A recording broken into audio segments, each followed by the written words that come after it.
এই 2024-এ প্রথমবার কিন্তু বড় মা আমাকে ডাকলো কালী পুজোর দিন। কয়দিন ধরে মনটা খুব ডাকছিল কালী পুজোর দিন এই বছর আমাকে বড় মার কাছে পুজো দিতে যেতেই হবে। তো যেমন কথা তেমন কাজ, চলে গেলাম। হ্যালো এভরিওয়ান, কেমন আছো তোমরা সবাই? আশা করছি তোমরা সবাই ভালো আছো, আর আমিও অনেক অনেক ভালো আছি। যেহেতু কাছে কালী পুজো, তাই দেখো ট্রেনটা এত ফাঁকা। আসলে এটা নৈহাটি লোকাল, তার জন্য কিন্তু আরো ফাঁকা। এটা কিন্তু আমাকে নৈহাটি নামিয়ে দিয়ে চলে যাচ্ছে, আর কাল থেকে তো ট্রেনে ওঠাই যাবে না। তো আমরা এখন চলে গেছি নৈহাটি ফেরিঘাটে।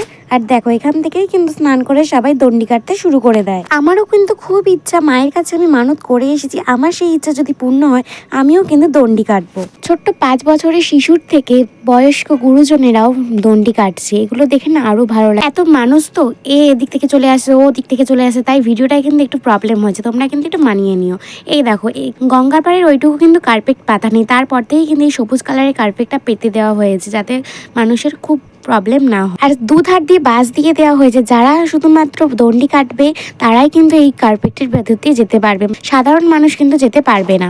কালী পুজোর দিন সকালবেলা এই ফার্স্ট আমি গেলাম, প্রত্যেকটা ঠাকুরকেই কিন্তু এখনো সাজানো বাকি রয়েছে। আর এই দেখো ছোট্ট একটা মা তার ঘরে যাচ্ছে। এই সিস্টেমটা খুব সুন্দর করেছে, তোমরা চাইলে কিন্তু লাইনে দাঁড়িয়ে দাঁড়িয়ে বড় মাকে দেখতে পারবে বড় মার কাছে কি কি হচ্ছে।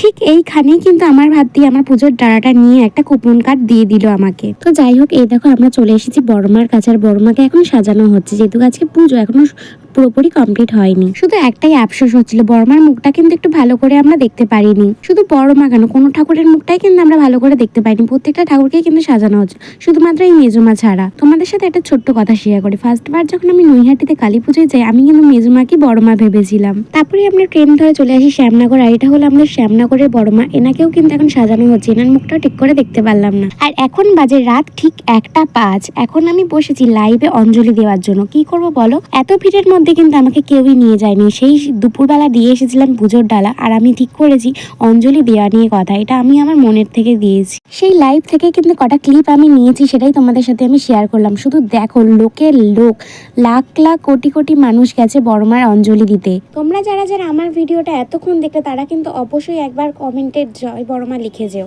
ফাইনালি কিন্তু বড়মার দর্শন আমি লাভ করলাম, আর আমার অঞ্জলি দেওয়া হয়ে গেছে।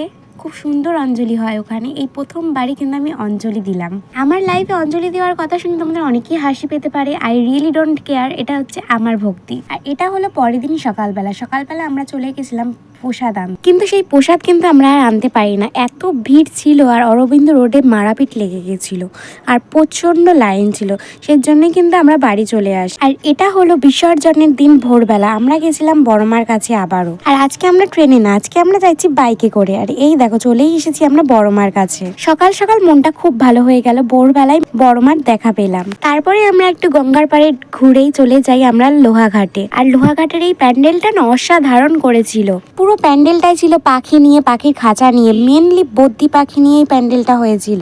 তো দেখে নাও আমার একটু পাগলামি। ভোরবেলা আমি এরম ভাবে গেছিলাম, সোয়েটারটা আমি পরে গেছিলাম, বাট বাইক থেকে নেমে খুব গরম লাগছিল, তার জন্য কিন্তু সোয়েটারটা খুলে ফেলেছি। আর বাড়ি আসার পথে বড়মার ওখানটা দেখে কিন্তু মনখানা খুবই খারাপ হয়ে গেল। দেখলাম বিসর্জনের পুজো স্টার্ট হয়ে গেছে, আবারও দিন গোনা শুরু হলো, আবারও একটা বছরের অপেক্ষায় রইলাম।